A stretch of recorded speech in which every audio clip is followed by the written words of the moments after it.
I believe the most important thing is to lean into your strengths, see what your brand is good at. For example, there's companies that are leaning more towards the luxurious segment. There's companies that are leaning more towards the affordable segment, and they're very good with either customer service, or on the other hand, maybe the customer service is not so good, but they're really good in performance. So see what you're really good at as a smaller business and really lean into that. Don't try to do everything. Try to specialize more in the one very important thing that makes you different.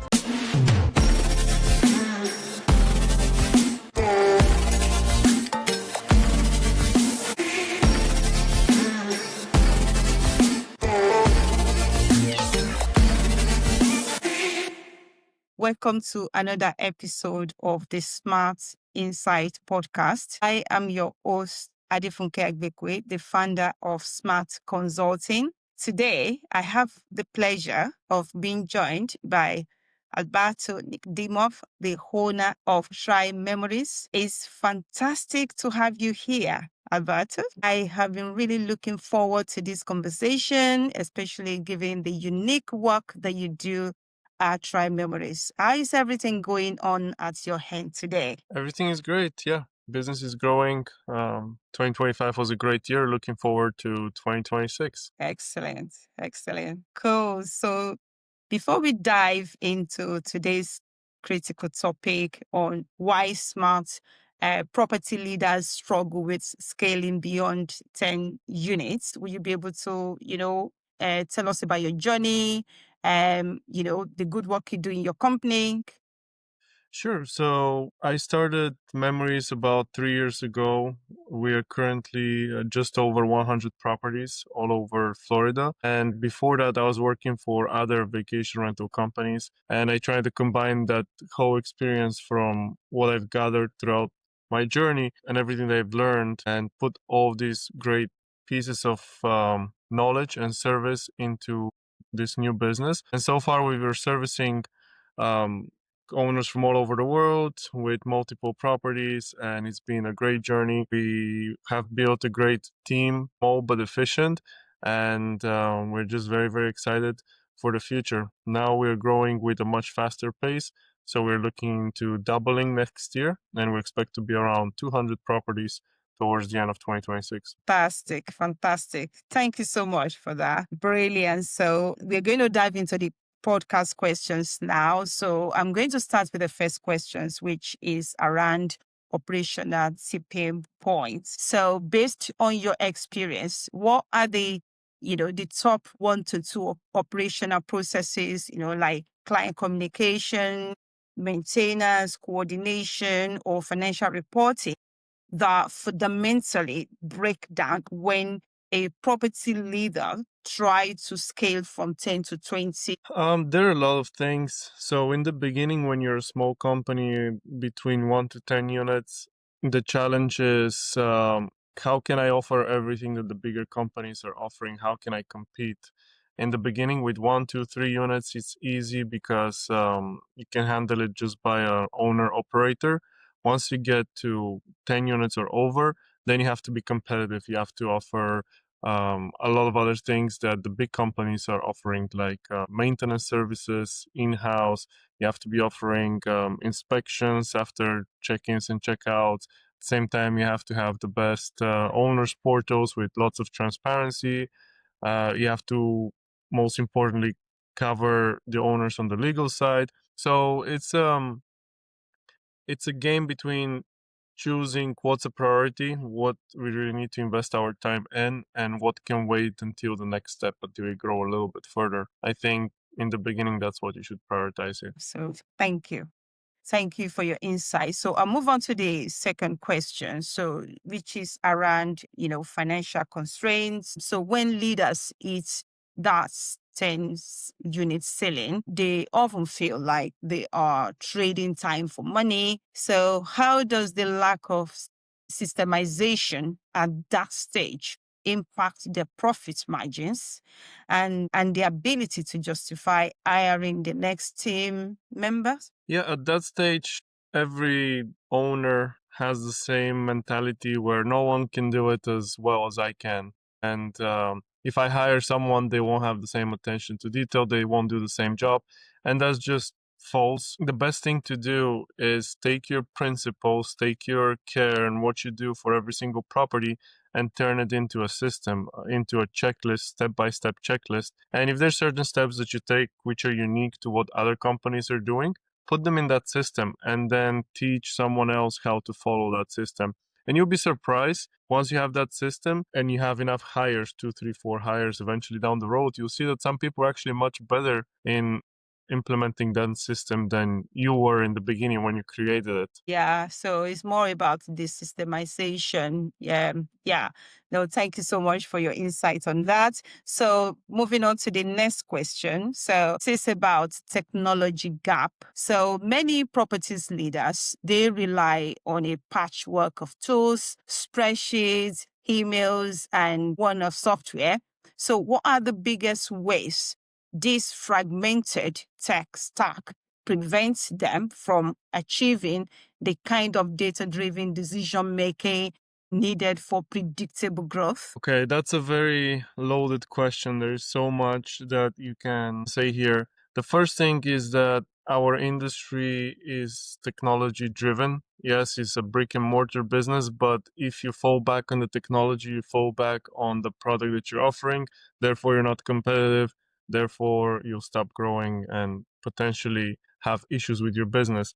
So the name of the game is constantly change and improve. Be on the lookout on what's the newest and latest. Newest and latest doesn't always mean the best, but you need to know what the newest and latest is and cherry pick the best things that you can implement to your services in order to be competitive and provide a better service for your clients. So, for example, recently AI came in about 2.5 years ago into our industry, and many companies were very hesitant to try it, to implement it, where we jumped in on it with the first opportunity because we kind of saw that as the future. And we started working with a company which was brand new to the industry, but was very good with AI and with their developers. So we started working side by side with them and improving the product as they were improving and growing. So along the way, every single new version of the product that they had, they were testing on us. So we were always ahead of time on the technology. And that saved so much time in our employees replying to messages, in looking up information for different properties because everything was pre-written on the back end and AI was finding the information much more efficiently. And there were like many, many different ways where we saved time and money just by being ahead of the competition and taking the leap, implementing new technology. Fantastic, fantastic. Great. So the next question then is which is around the owner, the operator trap. So at 10 units, the property leader is often the CEO and the head of maintenance as well. So and the billing department. So what is the psychological and time management shift that needs to happen for them to transition from being the chief operator to the chief strategist? I believe it's all about mindset. I think from the very beginning, you should have an idea in your head and say, okay, here's where I want to be in 3 years and 4 years. You're probably not going to want to be at 10 units, and therefore that mentality is not going to work to get you to 50, 100, 200 units. So what you need to do is plan from the beginning with stages. As this first stage from 1 to 10 homes, I'll be doing everything. I'll be wearing all hats. I'll be going to the properties at 2 a.m. if needed. But then once we get to 15 properties, I hire an employee. And when the numbers make sense, every location industry is different. The profit margins are different, but you need to build it in stages.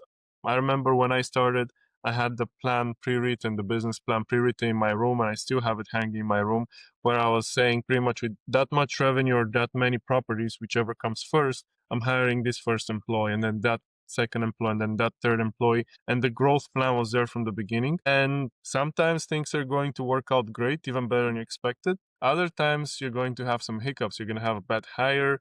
They're not going to be very receptive of how you train them, but that should not stop you from hiring and delegating, automating, or completely eliminating tasks, because that's the only way to grow and to build a big business, because you as a leader are not, your best use is not going and being the maintenance guy or the billing guy.